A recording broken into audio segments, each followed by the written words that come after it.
cup. Bulldog outside about to hug a hound. Everybody's lonesome when the sun goes down.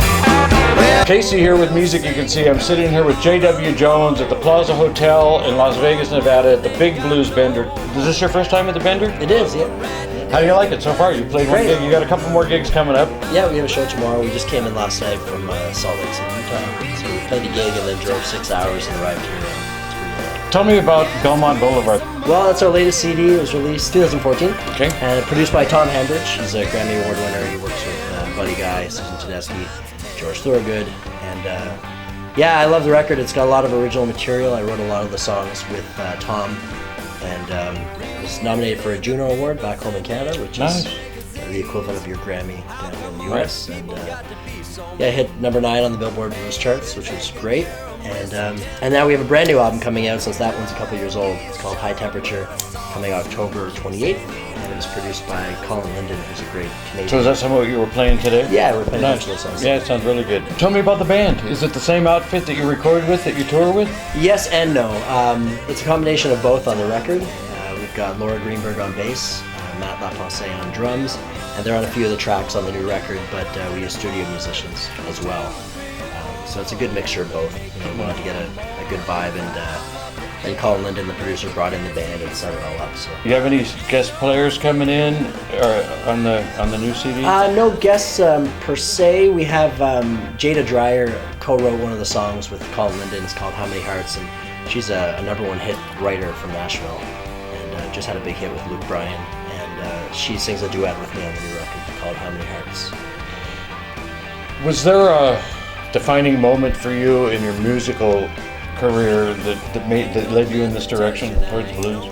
Yeah, for sure. I mean, I was into classic rock when I was a kid, listening to Led Zeppelin, Jimi Hendrix, and stuff like that. And then I saw B.B. King when I was 15 years old, and it changed my life. I wanted to learn how to play guitar. And that does it. I've been trying. He's influenced a lot of people. If it wasn't for him, just think. I mean, half of these events wouldn't even exist. You're right. Yeah. You're right. Who have you shared a stage with that made an impact on you, and who would you like to share a stage with? Well, I played with Buddy Guy 4 times last year, twice in Chicago at his club with my band, and he invited me to join him and his band on a couple shows. So 4 times last year, and then once just like a week ago. Wow. In Chicago. Yeah. Nice. With us. So that's cool. I'd say Buddy is probably the #1, but I've worked with a lot of my favorites over the years. Hubert Sumlin, Charlie Musselwhite is a good friend, Kim Wilson, wow. Little Charlie Beatty, Junior Watson, Colin James from Canada. David Fathead Newman is on one of our records, and yeah, I mean, I've worked with a lot of my favorites.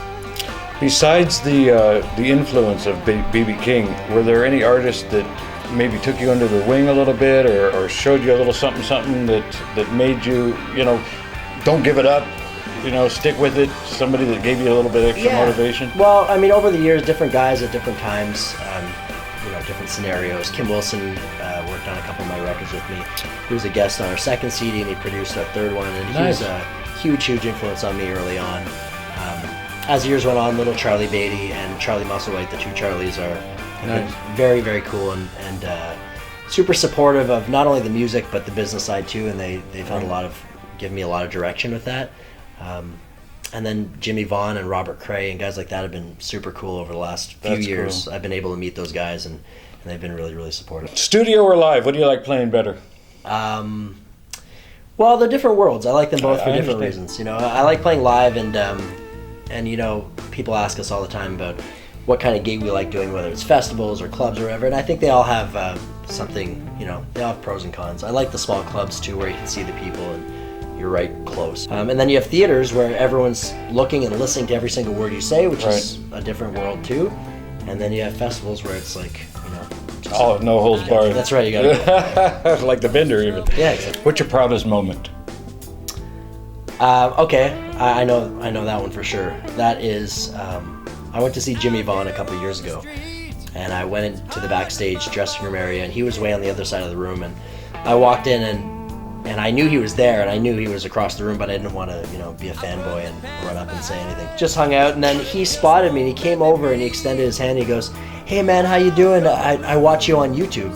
whoa. He recognized me and said that to me. It was like really, really cool. And he said, come and sit down with me and, you know, tell me how your career's going. That moment for me, I was like high on that for weeks. Just flying high on. Well, that's something you'll never forget. What advice do you have for up and coming young artists that want to get into this crazy business that... Run.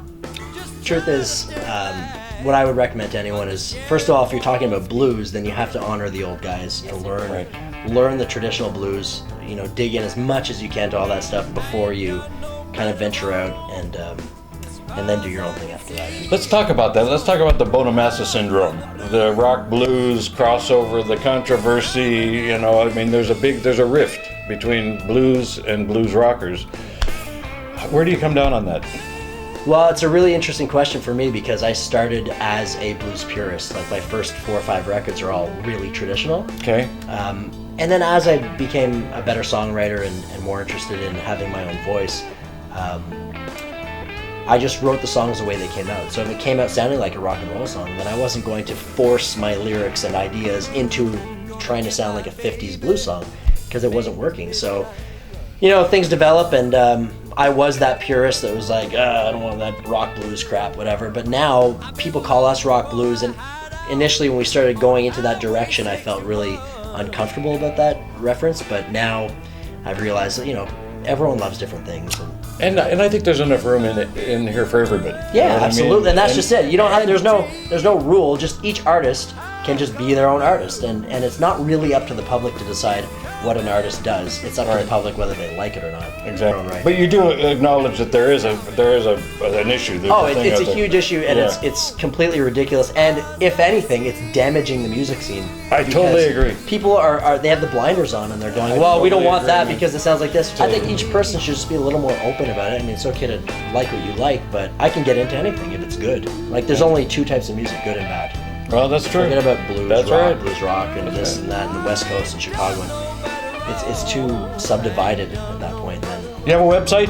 Yes, jw-jones.com, and social media you can find us at jwjonesblues, Twitter, Facebook, Instagram. I think we are friends on Facebook already. Yeah. Well, I always say it's not how you start that counts, it's how you finish, and I think this worked out pretty good as it worked out. Thank you so much. I appreciate it, man. Thank you a lot. Hey, if you'll take a couple of minutes and look at the camera and tell AJ what you feel about the bender. AJ, JW Jones here. Thanks so much for having us at the Big Blues Bender here in 2016. Had a blast, just played at the pool stage. It was awesome, and man, you've got a great thing going here, and I hope we can come back sometime. Thanks so much. All right.